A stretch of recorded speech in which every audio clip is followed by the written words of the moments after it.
Hi, thanks, Ray. Really appreciate the opportunity. Super excited to be talking to you today about the power of gaming and how they can change the world of financial education and pretty much everything. There's no problem in the world that can't be made better through the power of a game. So just a quick background. We're a sea monster. We've been doing nothing else for the last 12 years. We've built about 120 of these things. The overwhelming bulk of them have been in the area of financial education, all the way from kids to adults. But more on that to come. And we work at senior levels within large organizations across South Africa, Africa, and around the world, all of whom are interested in doing something differently and doing something in a way that can nudge behavior in the real world, but also in the digital world. And we can use the power of the data and the insights that you guys generate and figure out how to actually give that expression in a way that is engaging back to its customers. So what is an impact game? Well, as the name would suggest, it is a game. And as humans, in fact, all mammals learn through play. And so it's a very instinctive ritual which we go through from being young all the way through to adults. We still learn through play. Schools and universities try to get it out of us, but they can never quite do that. And the purpose thing is pretty much the same business that you're all in. It's got to do with behavior change. It's got to do with nudges. It's got to do with how we represent this information back to our customers in a way that is visual, engaging, bite-sized, and critically is done in a way that can give them agency. In other words, through their own actions, they can change the world around them. So the format for the time that we have together, 25 odd minutes, is give you a quick overview of some interesting ways to think about them, things that are deceptively simple, I'd like to believe, won't be completely new to you, but hopefully bring new spins to them. And then we'll take a deep dive into a couple of the case studies that we'd like to share with you. But as always, reach out anytime, always happy to chat and share more of our experiences. So to start at the beginning, interesting that most people have got a preconceived idea about what a game is. The image that so many of us have is two teenagers sitting on their mother's couch in their underpants. Apologies if you are watching this around one of your meal times. But, you know, we have this preconceived idea that it is kids playing Fortnite. I don't know why that is, but it just seems to be the predominant theme. But if you look across all cultures, and particularly the African cultures, gaming, it takes on many, many different forms. And of course, we've had arguments with people at senior levels in organizations and say, I don't game, I'll never be that person. And then I catch them doing Wordle on the side, and I'm like, well, what did you think that was? And so the whole point is that this preconceived idea is pretty much the first thing that we need to actually shift. And luckily, this is where the first piece of data and science comes into it.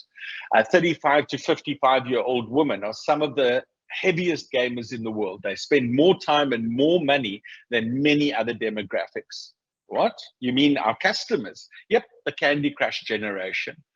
So these are people who play games, but we wouldn't think of them as typical. And as I said, that's where we would rather have data and science informing our decision making, which is obviously something that we share in common with you. So the question then is what makes a game? And if we take one step back, maybe that is a good, it's useful to get a definition out there. So the first is it needs to have a goal. I need to know that I've actually got some sort of win state. The second is I need some rules. I need to know if I'm making progress and how those rules kind of express themselves. And that means I need some sort of feedback system. And those two things obviously work hand in hand. And we'll take a bit of a deeper dive and I'll show you how these things kind of stack up. But the fourth and probably the most critical one is this idea of voluntary participation. Some people use the word fun, but we think that's a little misleading. We've just made a game for credit committees in big banks across Europe to teach them to consider ESG scoring as part of their financial scorecard. let's agree, those are the most conservative of all, usually trained not to have emotional responses, to follow their financial scorecard, and we've now got to introduce them. But the key here, even with that cohort, is that we need to get them to want to learn. And that's really the key. And you can see that in the way that we measure whether games are successful. How long are people playing for? How many times do they come back? These are all critical measures, but actually what we're really trying to do is honor the user and make sure that the user is at the center of that experience, whether that's a marketing experience or a learning experience. So I'll just run through those a little bit more, and then we'll pick up speed around that. So as I said, what is it that we're trying to achieve? Think about some of the reward schemes that you no doubt are trying to change and invent and implement in your business in them. What you want is loyalty, but actually what you're doing is giving a reward. And that's because of the difference between extrinsic and intrinsic motivation, and we can take a longer look and have a more detailed conversation around that. But it's really important that the user has a very clear sense about what it is that we need to do next. My bank recently sent me an SMS that said, "Congratulations, you're on level 3. You could have, for 150 more points, you could be on level 4. I'm like, I have no idea what you're talking about. The whole category, I don't know what you're talking about. So it needs to be super, super clear. And think back to the best games in the world. It's not difficult to know how you're doing and how you're progressing around that. The rules, again, think about the worked example we're chatting through here in terms of reward schemes. Hell of a tricky to know sometimes, like what the rules are. Good games have super simple rules and the complexity emerges from that. Whereas I think in the example we're chatting through, reward schemes often have very complicated rules, and what they're doing is trying to precipitate a very simple shift in behavior. As I mentioned to you, this is an area where feedback systems and the way that games do that actually can have benefit to almost everything. So a lot of this has got to do with things like playful design, gamification. These are all things that come from the game world and get applied in other areas. And that's a lot to do with this visual way of presenting information back to you. When last did you look at your retirement statement and actually know what the hell's going on there? Really tricky to kind of see. But if you look at a kid, or even maybe yourself when you play a game, think about all that information and how it's kind of being displayed there. And then, as I said to you, the most important thing is, how do we get people to want to kind of trigger this state? And there's like a lot of science, and you guys will know it better than we, about getting people into this flow state, and that's really the ideal learning place. Okay, so if that's what makes a game, then the question is, why do we make games? And the good news is this has not changed since the history of ever.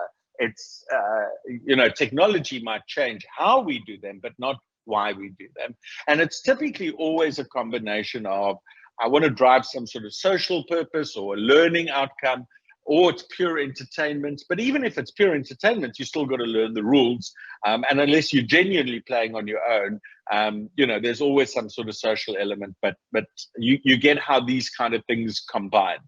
And so simply put, what an impact game is really just saying it has to be entertaining, or at least engaging, or at least trigger that voluntary participation. But it's typically going to have one of these other purposes. And all we're going to do is really dial that up. So here's a 2x2 matrix. I'm a recovering consultant, and so this is entirely made up and illustrative, but hopefully gets the point across. So if we're doing something that is purely for entertainment purposes and purely driven by the story, then all games will have some sort of story overlaid onto them. Think about chess as a classic example, the king and the queen and the knights, and you get the point. And really what we're doing when we're talking about learning games or even marketing games, we're just making the other elements of that a little bit more explicit. If we make it too explicit, if it's purely about learning and it's purely e-learning or a simulation, game design can be very, very useful there. But is that, but all it's doing is really obviously replicating the real world. The moment that we're trying to speed up something or exaggerate it or fast forward something, that's really when it becomes an impact game.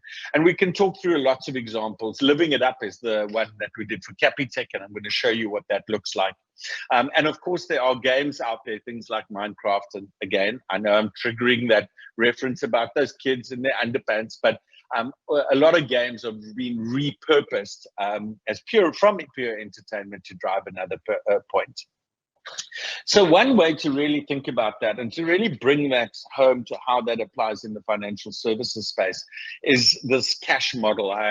For those of you who've got a learning background, forgive me for not doing it full justice, but we found it incredibly useful. You know, if you think about the blue blocks, they really are about the content, and how many of us have to sit through the thrilling compliance and risk training, which is really about dumping a whole lot of content in us, as is school, as is university.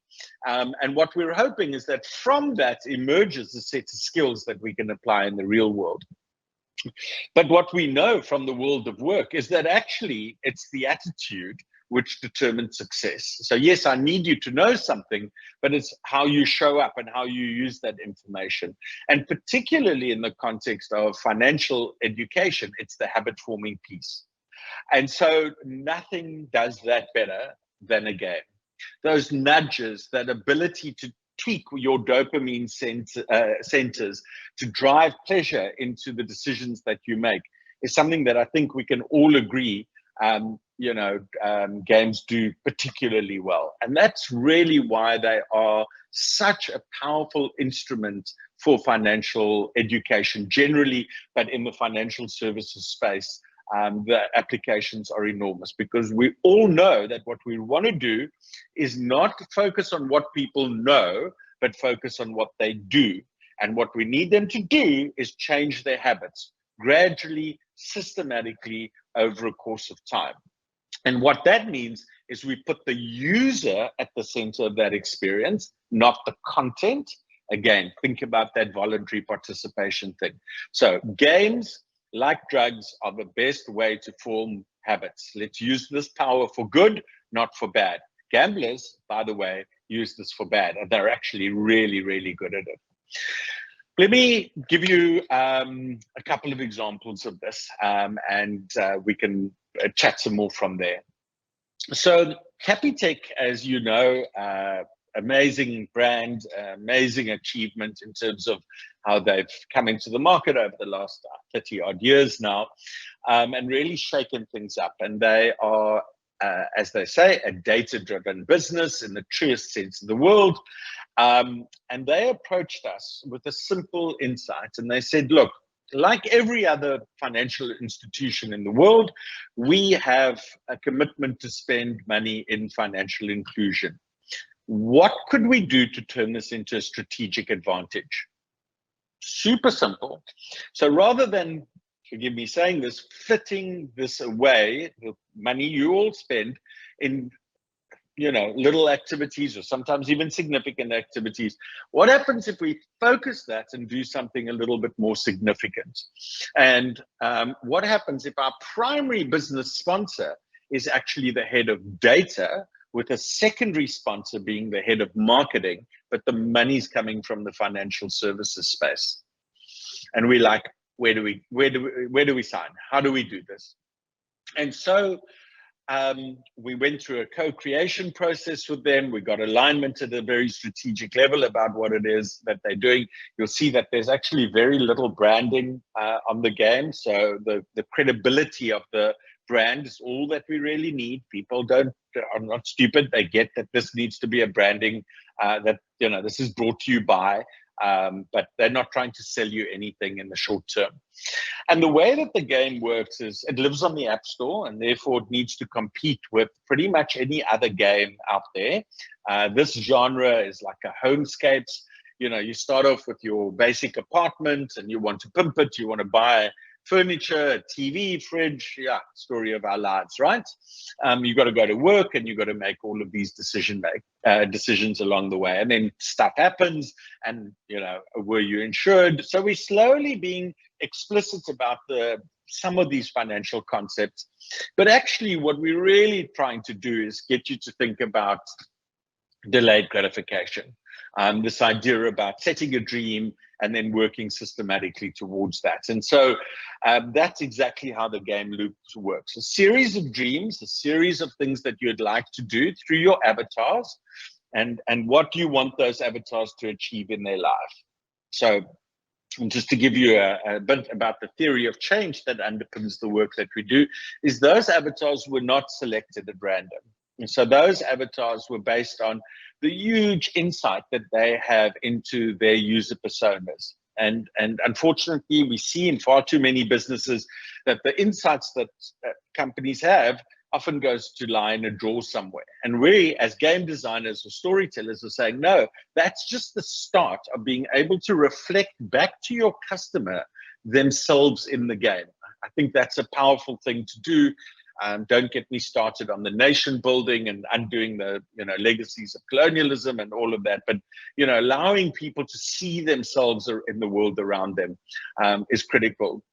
But what we know is that people change their behavior not because they have more information, but because of a psychological tension that exists with archetype. Me and not me. So what I'm trying to do here, or what we're trying to do, is basically get you to see yourself or not yourself in the game, make some decisions, and then see how that avatar behaves. So the data scientists who work for us came back to me and showed me this graph. And it took me a day to kind of figure out what they were actually excited about. So across the top there, buy a car, all of those kinds of things, those are the dreams. So save for a deposit, whatever they might be. A green tick is that you've completed that dream, that challenge, and you've succeeded. An orange cross is you've given up. Okay. So look at the first one. They're buying a car. They got a green tick. Thank you. Congratulations. That's the tutorial. So I'm glad that you got that one right. And again, games are very good at onboarding and how they do that, but that's a topic for another day. And then look at the second dream there. What they're talking about is, okay, I gave up and then I came back. And then the next one is they gave up, and then succeeded. So that's interesting. So are we measuring this idea that you can fail safely in the game? Are we measuring resilience? And then look what happens on the right-hand side. So a red tick means they get to the end of the challenge, but they fail. So rather than the cross, which is giving up, they get to the end and they fail. So now their strategy has changed. So instead of giving up, they're playing all the way through. Red tick, green tick, succeed. Is that critical thinking? What are we measuring there? Isn't that incredible to think that they've evolved their strategy? What happens if I said to you that a cohort of people who play the game like this have better credit behavior in the real world than the average Capitec customer? Say that again slowly. You and an avatar in a game that you found on the App Store, and how your avatar plays that game correlates with real world credit behavior. That I believe to be a world first. Unfortunately, I cannot share too much more about what happened next, but I'll leave it to you to imagine how the head of data might be using that information. So that game that I just shared with you with Capitec is for young adults. So it's primary audience 18 to 25-year-olds, and you can see the context in which it was set. So here's another big bank, the big green one this time, Nedbank. What an amazing experience it was working with them as well. So they came to us through our partnership with PwC and wanted to really get their heads around, okay, so what is this metaverse thing that everybody's talking about? And we're like, okay, well, look, we've only built like 40 VR and AR things over the last decade. So let's agree that we need a definition of what it is. And one of the things it is this persistent virtual world. And it, in other words, it's a world that lives outside of you as the player creating it. And we suggested that they go to where their customers are. And one of the big ones in the world, as you know, is Roblox, like Minecraft and so on. So that dictated the age range, which was really 8 to 10, 12. And what that allows us to do is say, future employees in future value propositions. Remember, we're not selling them anything. We're just trying to understand what it is that that's going on in their heads. And so, yeah, the answer is welcome to Chowtown, man. And watch this video and you'll get what it's all about. So basically, kids want to play games. Parents want kids to play good games. And Nedbank is the trusted authority to teach you about entrepreneurship and future orientation. And so this is what's called a tycoon game. And we're very, very excited to be able to share that it is all about starting a restaurant with selling boerewors rolls, of course, whatever would you do in South Africa, and then how you upgrade your equipment, and then you can sell bunny chows, and then you could add other things onto your menu. You could also buy more equipment and watch this space, because coming soon you're going to be able to hire more staff so that you can grow your empire. That's what a tycoon game is all about. And the learning that has gone on in the background is really the exciting piece. So the number of positive feedback channels that we're getting, the way that kids are receiving this, the way that parents are receiving it, you know, Nedbank is really, really shooting the lights out in that. And it's, dare I say, a long game. It's not something that we're going to, you know, we watch the space. There's more to come. But the point is that, you know, for once, there's really, really positive PR. And we're really teaching kids very, very practical rules about life. Remember that future orientation thing, that delayed gratification thing. Well, you can't become a tycoon unless you do those things. It's breaking box office records everywhere we go. So, yeah, I think we're at more than 100,000 visits at the moment. And look at that average engagement time, 12 minutes. And you bear in mind, some kids just pop in and see what it's like, and they do bounce despite our best efforts. So just think about that. In terms of your traditional marketing channels, we've got people spending 12 minutes and coming back multiple times per user. Compare that to fractions of a second that you might have anywhere else. And so, yeah, this is just 2 examples of the kinds of work that we do. As I said, we built over 100 of these impact games. And really just wanted to leave you with a couple of sort of take-home points. So we know games are not just for kids. Everybody learns better through the power of a game. And what we're able to do is take things that are structurally complicated, where there are lots of moving parts, life, the data in your businesses. Any complex interaction is not just one-dimensional. And you're able to present that back into the world in a way that really kind of brings it all together. And we're able to then set a goal so that people know what to do. And we're able to overlay a narrative on top of that, because actually the goal is not necessarily the win state itself, but it's actually the hero's journey that we're hoping for people to go on. So that's that psychological tension that I was talking about. And you know, you can have the best data in the world, but unless you can put a compelling story together and use that to sell a big idea, your board's not going to sign off on anything. And so the games bring the narrative and that behavior change things together. And then what we're able to do is provide clear rules and feedback. If I tweak this, if I do this, what will happen? And how do I actually progress? Remember, I gave you the example of these reward schemes that think that they're creating loyalty, but they're just basically teaching us to buy on discounts. And that's, a game can start to give you ways to address that. And they give you immediate feedback in a way that is visual and engaging, pushing certain information to the background. Think about the dashboards that you look at work all day. It's overwhelming. Well, a game could make that better.